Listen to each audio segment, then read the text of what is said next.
morning, everyone, and welcome to CSL Leesburg. So our theme for the year of 2025 is Rising Higher and Growing Deeper. Our theme for the month of March is the flow of coming and going. And the title of our talk today is The Still Small Voice. And it will be given by our fabulous Reverend Charlene. We are so glad that you joined us today, that you took some time out of your day to come and celebrate everything that is coming and going and living in a spiritual life. Let's put it that way. So without further ado, sit back, relax, and enjoy our opening video.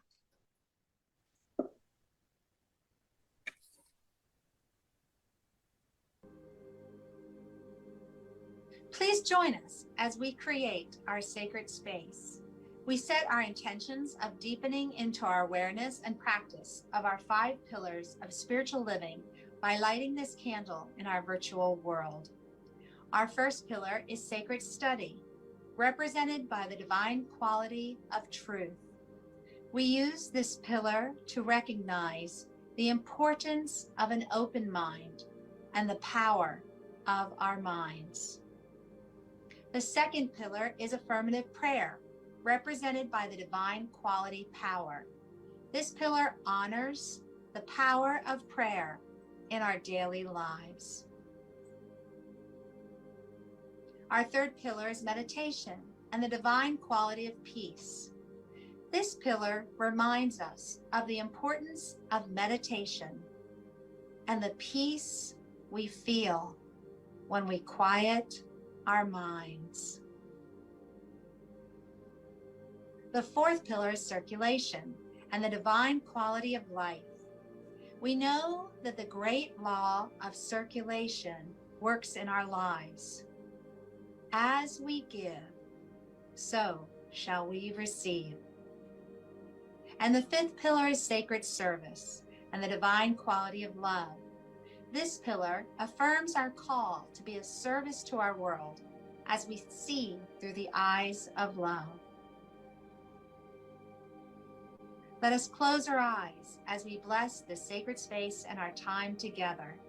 As we weave each of these pillars of spiritual living into our service today, may they deepen our own spiritual practices of study, prayer, meditation, circulation, and service, expanding our minds and our hearts to the 5 divine qualities of truth, power, peace, life, and love.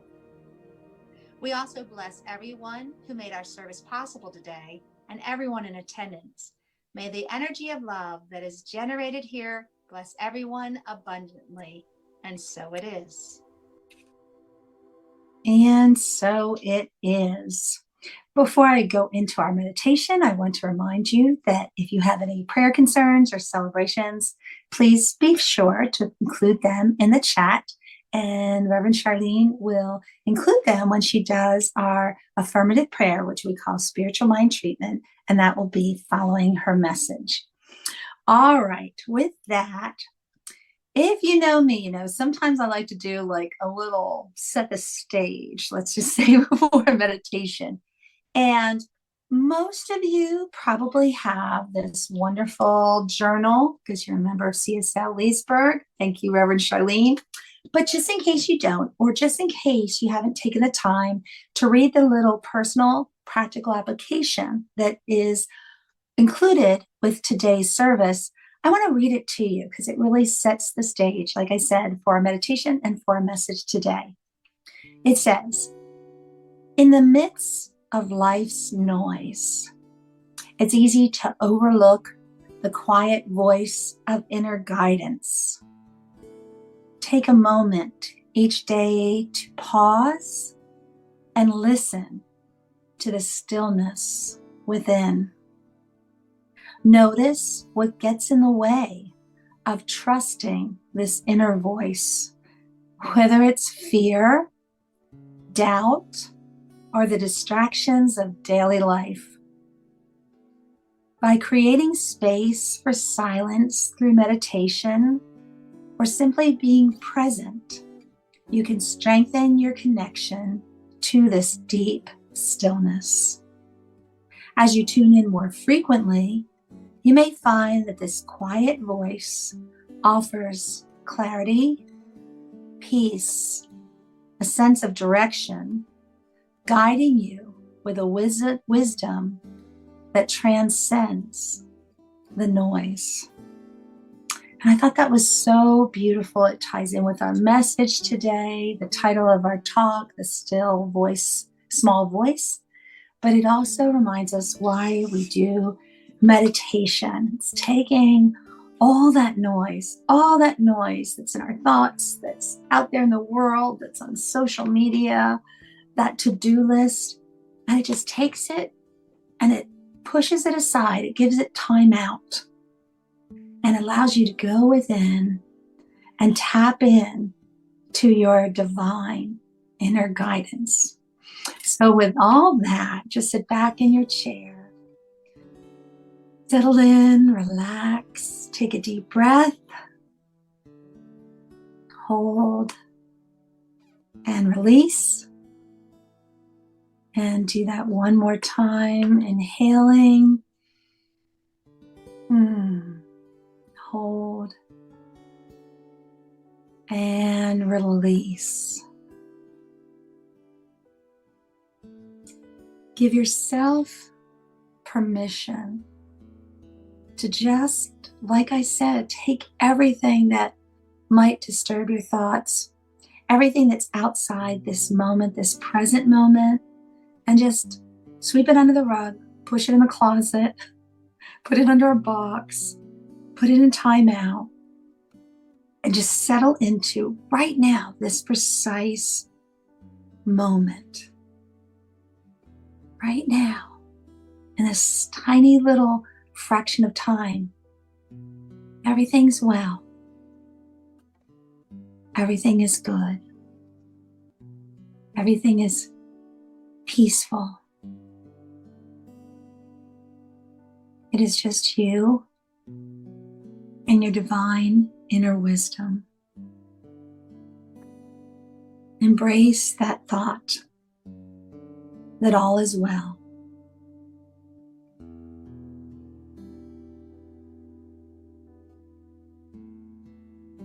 Just like your breath that fills and empties your lungs effortlessly without you giving it any thought. Your day is unfolding effortlessly. Today, let the gentle power of effortless breath guide you. Let stillness come into your life whenever you feel that you're getting consumed with fear and doubt, confusion. Just hit that little pause button and go within and embrace the stillness that is within. Sometimes I think about how our bodies are made up of all these cells, right? Trillions of cells. And each cell is made up by these tiny, tiny, tiny little particles that we call atoms. And what is the majority of an atom? What is the biggest space in an atom? Nothing, just stillness, just emptiness. And that can blow my mind to think that there's just these parts of me, parts of you, parts of everything that is whole and perfect and complete, but it's mostly stillness. No craziness going on. No noise that we know of, right? No fear, no doubt. Just knowing this is my job. I'm doing what I'm supposed to do. Little atom, going about my day, filled with peace. All is well. And as you travel through your day with ease, knowing that it is all unfolding naturally, divinely, remind yourself, I can always go within. I can always stop the noise. I can remind myself, all is well.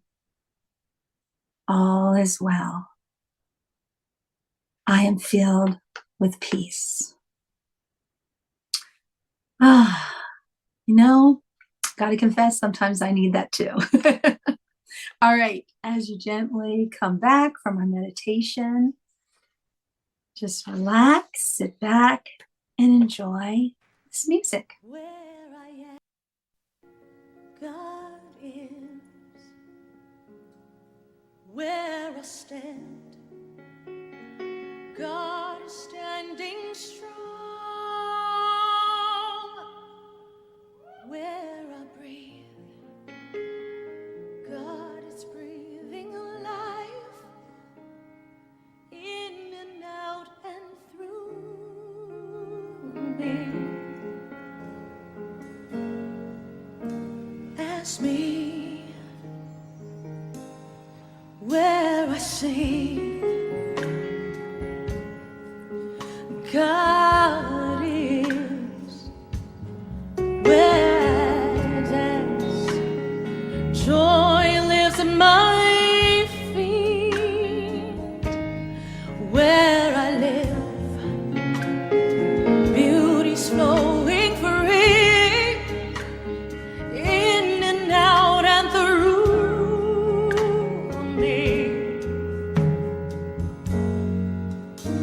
As me, for where I doubt,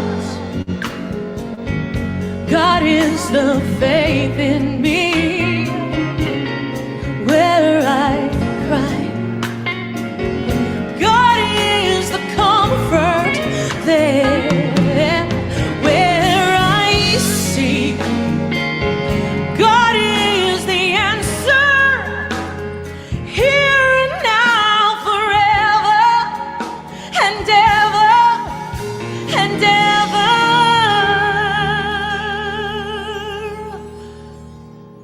Where I speak, truth is. Where I work, love is my career. And where I play, God is playing boldly, in and out and through me. As me,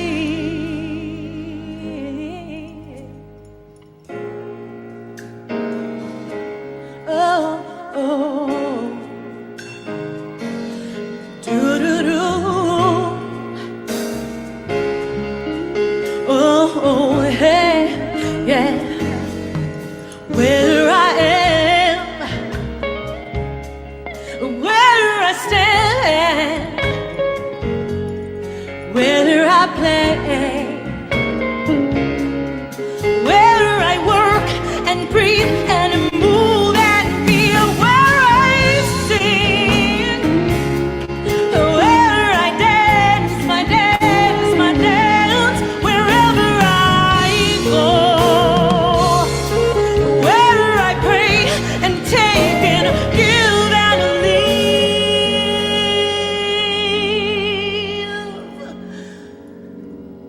God is,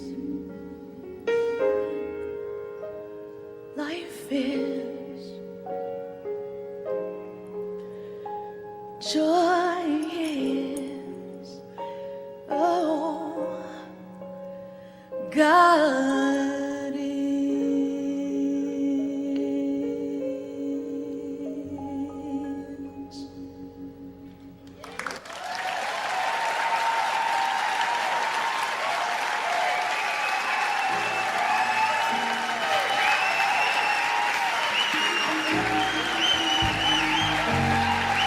Faith Rivera, wherever I am, God is.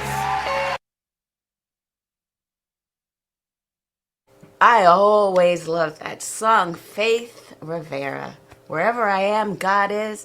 And thank you, Tamara, for that wonderful meditation reminding us about the stillness and the space that we can always get back to when we need to. And I'm glad I played that one this morning, because that idea of wherever I am, God is. And the way she said, when I do my dance. And she just kind of, you could see Faith's energy and her personality just shine through. And I think my voice is probably a little hot. I'll roll down my microphone. Here we go. So I feel that song so fully, especially these days. Because when this talk's title is all about listening to the still small voice, well, how can you hear it with all of that clutter and all of that noise that Tamara was referring to? You cannot walk down the street, scroll, look at your email without taking a peek at some headline, which I kind of feel is designed right now to give everybody a sense of anxiety, to destabilize us, to make us, and I don't want to be conspiracy theory about it, but I'm just saying, why are these news headlines so jarring? And every single headline that moves you this way, and now you're mad, and now, oh, we changed our mind, oh, we're back on, and now we're back off, and you're gonna die. Of course, we're all gonna die, but maybe tomorrow, maybe not tomorrow. Just stop all the noise. And so it's hard to remember in these times that God is wherever I am. And now for those of us who are on our journey, perhaps recovering from the word God, let me help. Because I know some people feel, especially when you're first leaving some formalized religion, you feel that the word God is conjuring up a white guy in the sky. And the last thing we need right now is another white guy anywhere telling us and judging us and holding us back. Let me just say it. So if you're in that mode where God means something that you're not really, it doesn't evoke those warm fuzzies for you, great, fabulous, fantastic, let's change the word. I'm going to invite you to think of whatever energy you had in mind when Tamara was walking us through that meditation. What did you call it? Now, she said something about her atoms inside her being that are more space than they are solids, and that everything is fluid, and there's a stillness, there's a quiet. Who made that?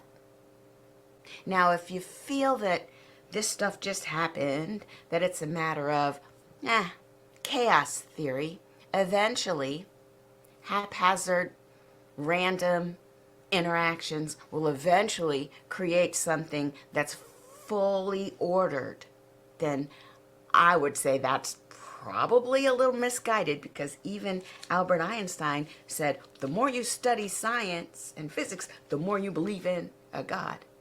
Now, the problem is that we've anthropomorphized this God, this creator of all that is, and we've decided that it had just as punitive energy as our actual dads. So that's the problem. But when we remove ourselves from that and we say, what if it's a pure intelligence that's coursing through everything? This is why the number pi, which is the, it's the definition of a circle scientifically. It's 3.14159. How many digits can you go?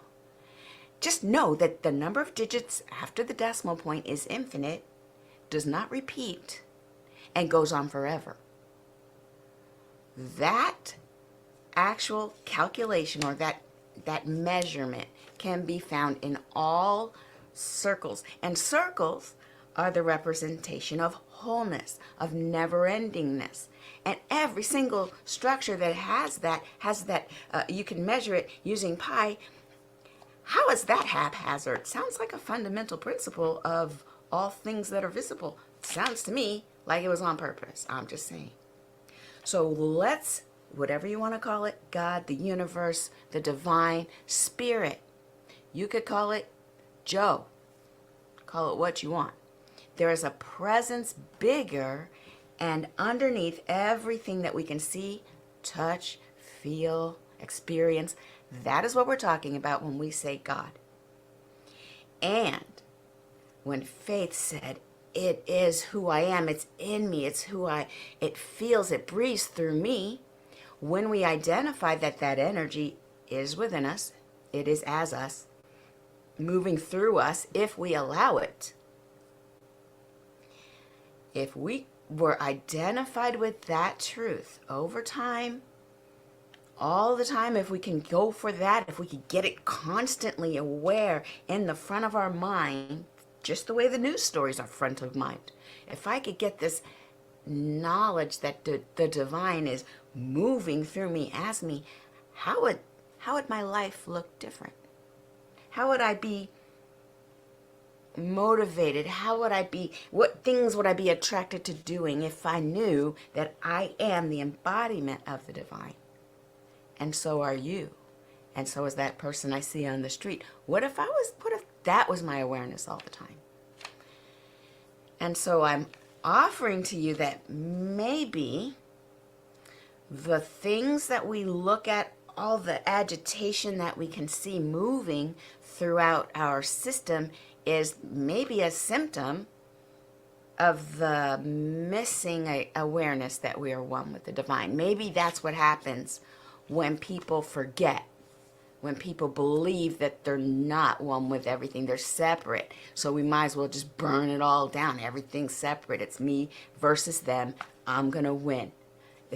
Maybe that's a symptom of separation. And so therefore, I don't suggest we run around trying to change everybody else. That's always a fool's errand anyway. I do suggest that maybe sitting and listening to that still small voice is the first step to becoming aware that we are that energy. We are one with the divine. Now, why is it hard then? If it's true that we can just sit in the stillness and perhaps turn, the equivalent of sitting in the stillness could be equivalent to tuning in the dial of a radio station where when it's a little off, not in alignment, you get a lot of static. And when you're getting closer to alignment with the signal, then there's less static. And then when you get right on top of that signal, well, then there is no static at all. If that practice of meditation is akin to turning that dial, why is it so hard? Why? Wouldn't the divine create something in us that would just make it easy and fun to do? Well, I think here's what the Buddhists tell us. The Buddhists say that meditation, there are many different types of meditation. They call it sitting and being still. And they tell us that the more we do it, the better we are at it. The more quickly we can identify that still small voice, listen to it, tune into it, and that even after many hours or a lot of practice of sitting on the cushion, we could take that awareness and that attuned attention, we could take it with us into our regular life. They call it enlightenment when you get to do the same thing you did before, chop wood, carry water, but you get to do it with a whole different awareness. Who's chopping this wood? What essence is pouring the water? But it's a practice. It's a journey. It's not meant to be a one and done thing. And because there are so many other demands for our time, we tend to put it off. There's no immediate pay for having meditated. We can't see that every day we do it, it's like dropping a clear drop of water into a muddy glass, that over time, the repetitive action of doing this again and again will create in us, it'll cultivate in us a sense of oneness, of connectedness.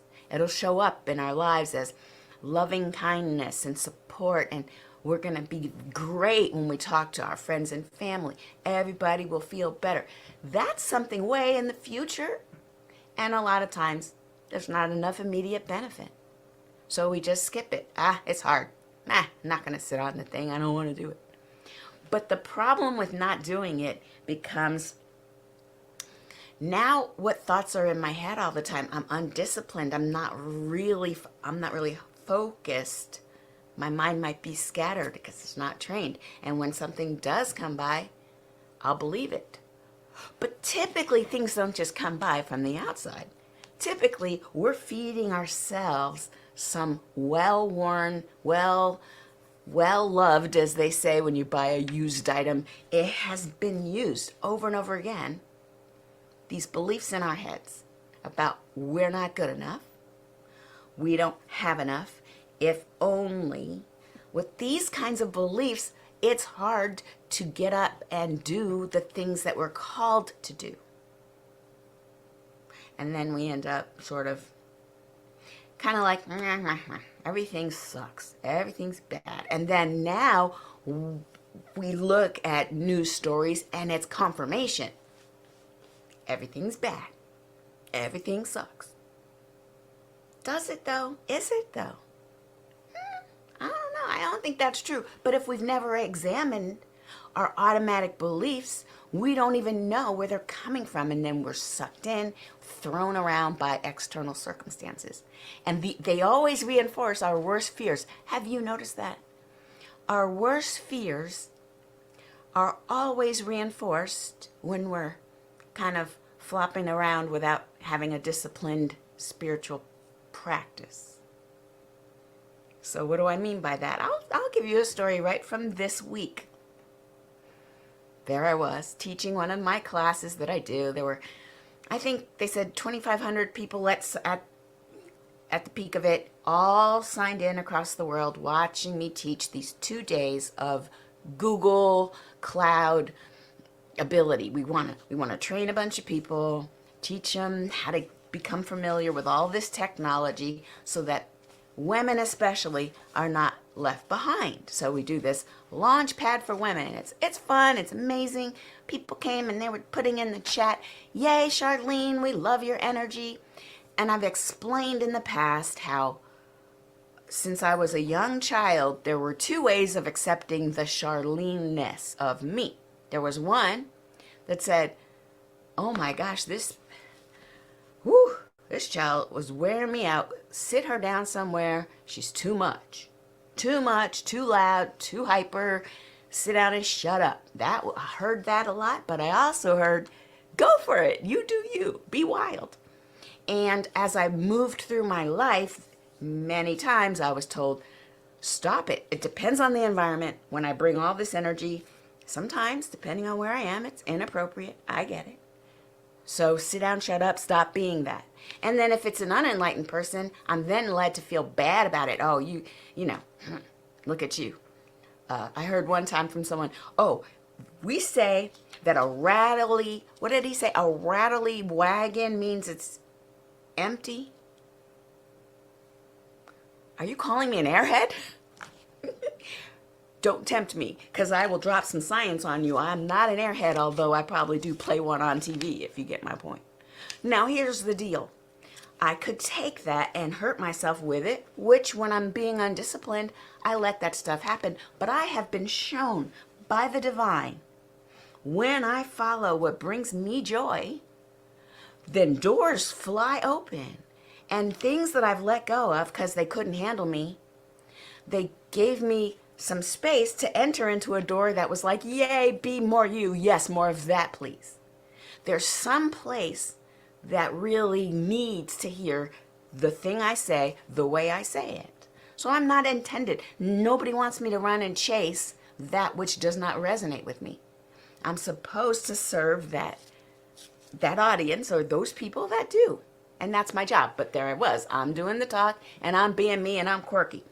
We're 5 minutes in, maybe 10 minutes in, and I've got my eye watching the YouTube live chat because it's where I get some of my energy back. You know, it's hard to see 2,500 people. They're not on screen, but they're in the chat. And they're like, woo, love this, yay, hearts. Charlene, your energy is great. Good, that tells me to keep going. And then something caught my eye. I'm giving the talk, much like I'm talking to you now. And I look over there, I'm like, oh, somebody said, that's it, I'm not gonna watch anymore. This is not professional. I thought I came here for training, serious training. This woman's talking to us like we're kindergartners. I'm not gonna, and I was like, and then I scrolled up, you know, and I'm looking, and they were like, I was told that a woman in business should be, and then, you know, buttoned up and everything, and now I'm like, am I too much? Guys, thousands of people have told me it's awesome. We love your energy. This one person said this thing, and I was like, and I'm over in the chat in the back room. Now I'm in the green room, right? Because we have two different places, and I'm typing in, should I tone it down? There's somebody in the chat. And it turns out, and I met Blake in the kitchen in the break time, because he was upstairs moderating, giving all technical answers for all their questions. And I'm like, what about that person? He goes, oh yeah, we handled her. I'm like, no, like, and he's like, why are you're great, keep going, do what you do. And I wanted more details. Turns out that person said that they have autism and they can't handle a lot of stimulation. And when I am starting a technical topic and then telling a little story and then making a joke and then going back to the topic, that drove them crazy. They need a person to sit down and just say word by word, step by step. I was like, oh, is that all it was? It just... Now, again, I want to tell you that no matter how much you think you're over, you're born in the built-in fears. Now, for mine, it was, I'm too much. And the minute one person out of thousands that have gone before them, one person says this, and now I'm like, that's happening to all of us. So let's say that you are a person who fears for the worst. You have an economic fear. Maybe there's something about the way you came up that it was believed that there's never enough. And somehow you've done all the things to become totally successful from an outside point of view. If there's a part of you that kind of still believes that any minute now, everything is going to fall apart and we're going to have nothing, that fear could be driving you. It could be causing you not to follow your dreams, not to go for what you want, but instead to cover, protect, and cower, hoping it'll be over soon. And if that's you, and I don't know if it's economic fear, maybe a romantic fear, everybody cheats, why should I get into a relationship? It keeps us small when we believe our worst fears.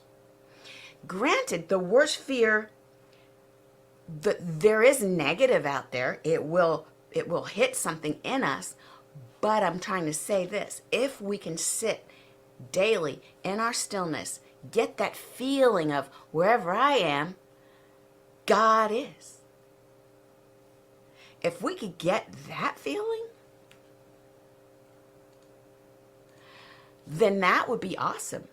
If we could get a feeling of I am right on time, I'm built on purpose. I'm meant to be here. I'm doing exactly what I'm called to do. And yeah, not everybody's going to like me. Good luck. God bless you. Keep it moving. We won't be as tempted to believe our worst fears. Because again, you know that whatever you have your attention on, whatever your beliefs are, your inner beliefs, they will be reinforced. The world will give you that. And oh my gosh, I just worry for any of us who are, I don't want to sit down and meditate.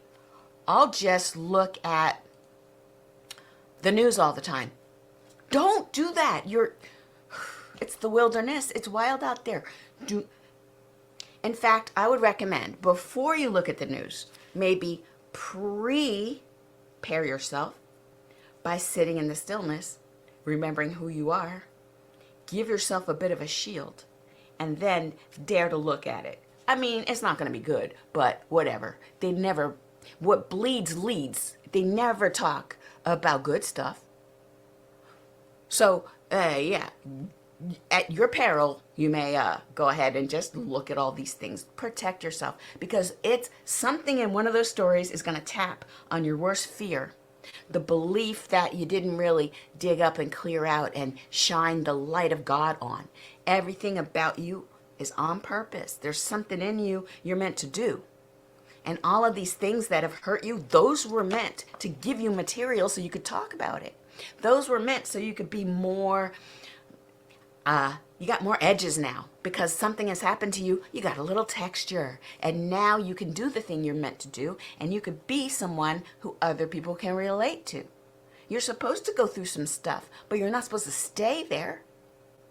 So as we hone our attention, we know that the stillness is key, because in the stillness, we find that small voice of intuition and we follow it. One final thing before I close, because I can't believe I'm already out of time. Sheesh.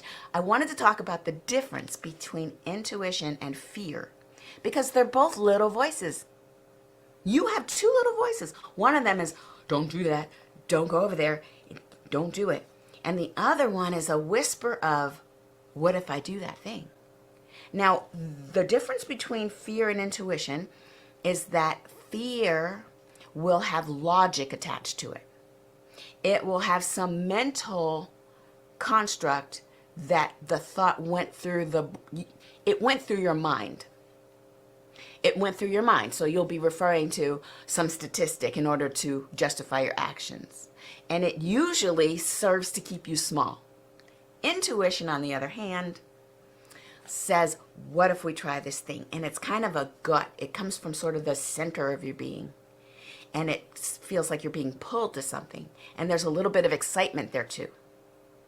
And if your intuition is warning you, it will be a loving warning, not a statistics have shown. I'll give an example before I close.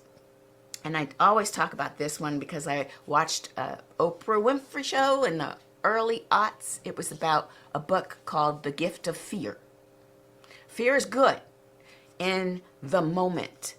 It says if you go get into an elevator, you're a woman, you're by yourself, there's a man already in that elevator and he feels kind of, Your instincts, your feeling tell you don't get in the elevator. Don't get in the elevator. That is an immediate, in the moment, instinctual, intuitive moment. We don't question it. We just do what we're told. Oh, something told me to turn left. I turned left. It's in the moment.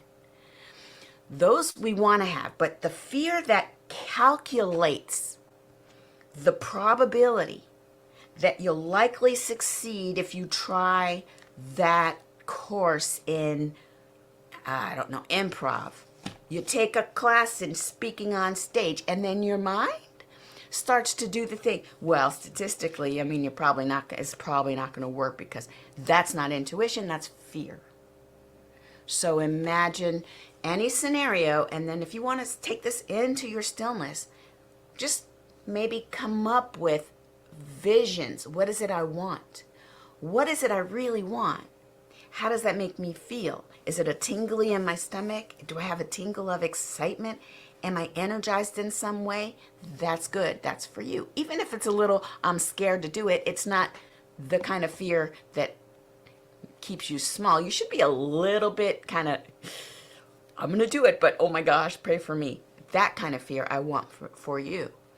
And then in that same stillness meditation, that moment that you're sitting, even offer your beliefs, the ones that are keeping you small. I'm not old enough, I'm not young enough, I'm not rich enough, whatever it is, the excuses. And then I would say let those excuses come up and then acknowledge it and say, but God isn't. I'm not old enough, but God is. I'm not rich enough, but God is. I'm not powerful enough, but God is. Remember, wherever you are the divine. The divine has everything you need. It's just that we don't really remember that where we are, God is. So I hope that something there has helped you get in the sort of rhythm of hopefulness, of having a dream and pursuing it, and protecting yourself from any distractions that are taking you away from your inner knowing. In fact, I'll close with Eckhart Tolle, who wrote the book Stillness Speaks. He says, when you recognize that there is a voice in your head that pretends to be you and never stops speaking, then you are coming out of the unconscious identification with your stream of thoughts. When you notice that voice, you realize you are not the voice, the thinker, but the one who is aware of it. That's you. You're aware of the thinker. You're aware of the thoughts. Freedom lies in knowing yourself as the consciousness behind the voice.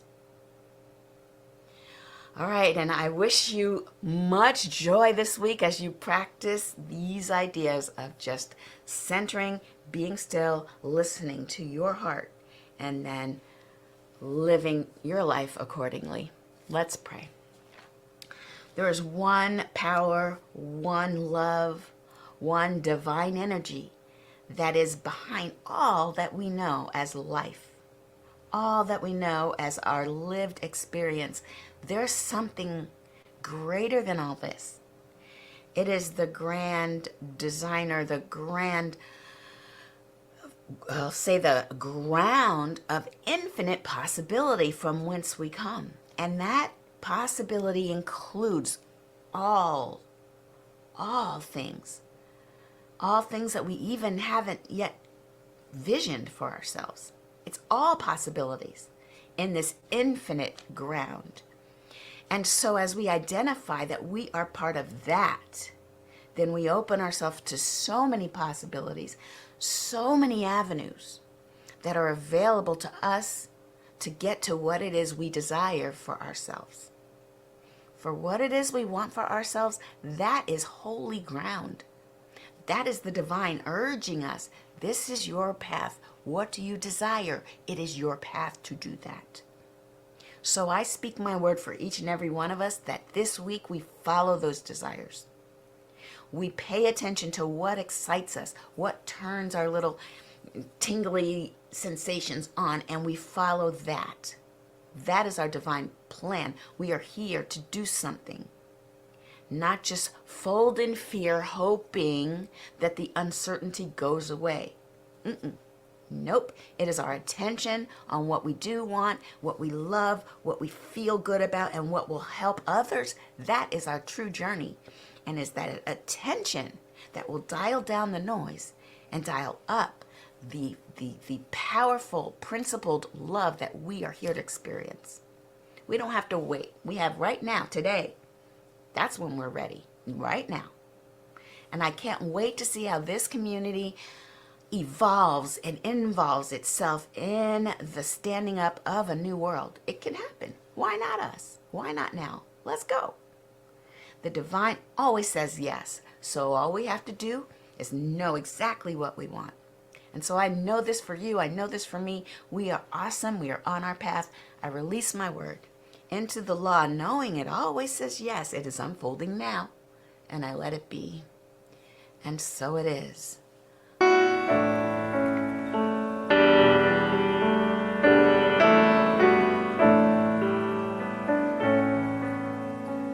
Use me, oh God, I stand for you, and here I'll abide as you show me all that I must do.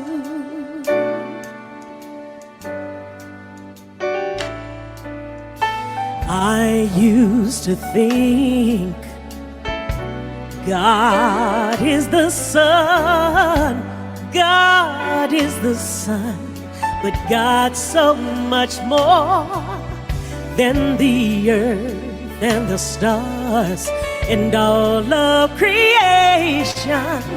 God is creator, all and all, leading us to shine its light as me, as you. So use me, oh God, I stand before you, and here I'll abide as you show me all that I must do. All that I want you to do is command my hands. What must they do? Command my life, it's here for you. God is the love that heals all creation. God is creator, makes all things new, and God needs us to shine its light as me, as you. So use me, oh God, I stand before you, and here I'll abide as you show me all that I must do.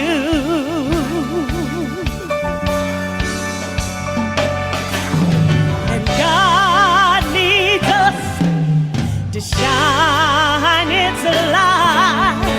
God needs us to shine its light. God needs us to shine its light as me, as you. So use me, oh God, I stand before you, and here I'll abide as you show me all that I must do. Show me all that I must do. Show me all that I must do.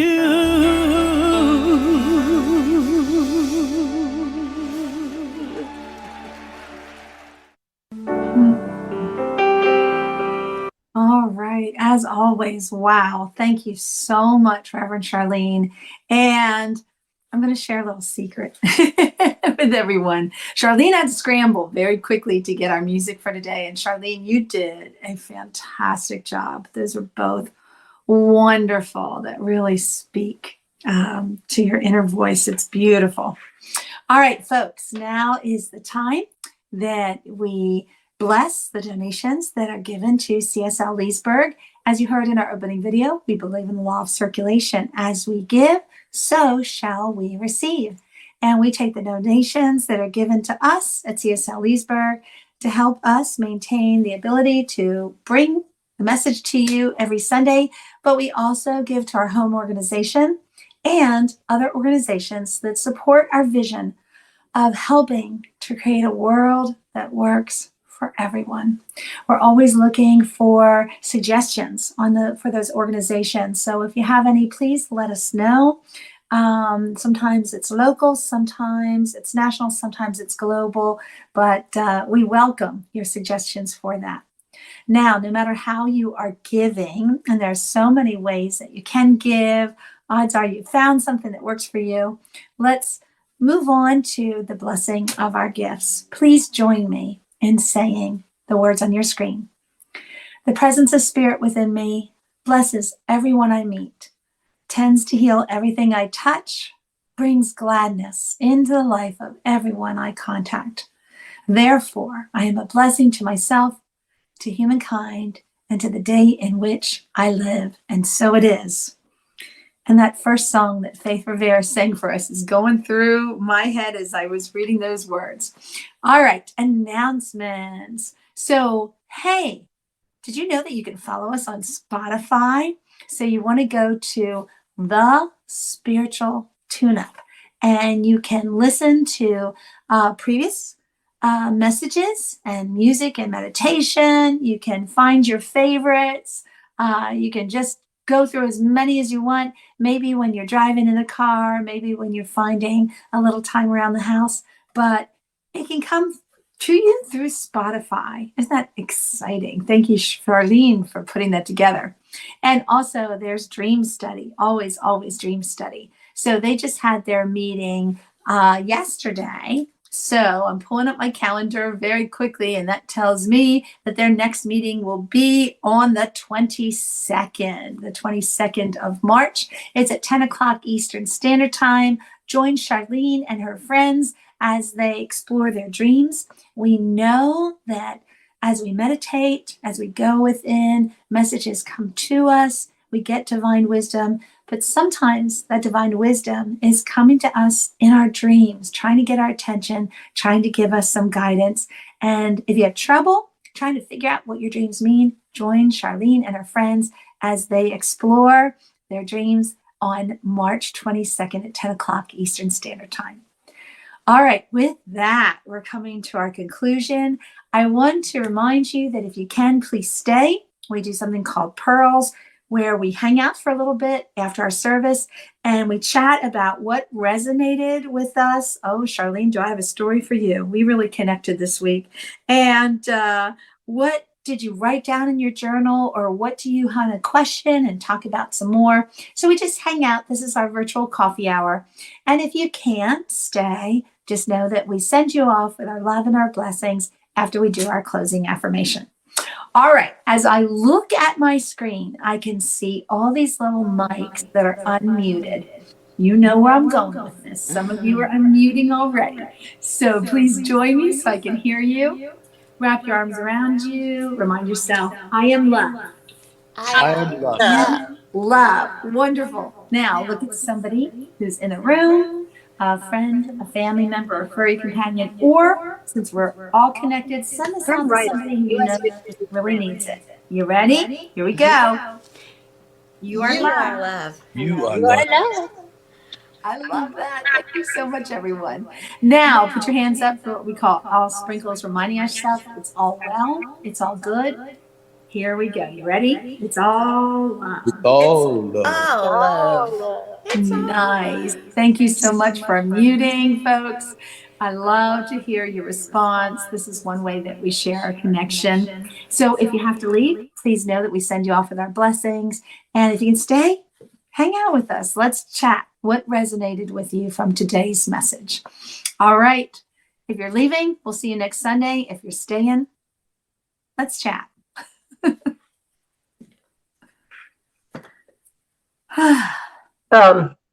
So, Shar, I thought